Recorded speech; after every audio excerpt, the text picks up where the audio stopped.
General Mattis, who I've known for years, he's just the epitome of what you want your American military leader to be. Why do you say that? Your personal experience, why? Yeah, I've known, he's done things like, the two of us we gave a speech together in Denver a couple of months ago, and we met prior to going on the stage, and he was a little, he was a little unhappy. And I mean, I knew there was something wrong, and I said, what's wrong?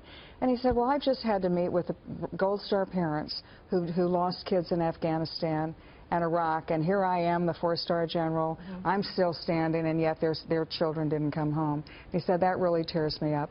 So I look at that quality and say, here's a guy who is not going to hesitate for a minute to go to war, and he's going to win when we go to war, but at the same time, he understands the human dimensions of the men and women in the military.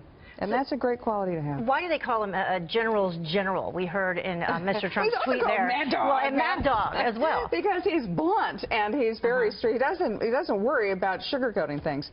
And one of the reasons, in fact, he was forced into early retirement, he was head of the Central Command, was that he spoke up. I mean, not in public, but he spoke up in private to President Obama, and he told him, you know, the Iran nuke deal isn't a good idea. You're going to have problems with Iran. He talked honestly about the situation in Afghanistan and Iraq, and for that, you know, some presidents don't like you to speak truth to power. I think it's a great compliment to Trump that he is willing to get somebody to speak truth to power. And speaking of that, all that was going on at the time of the Iran nuclear deal, and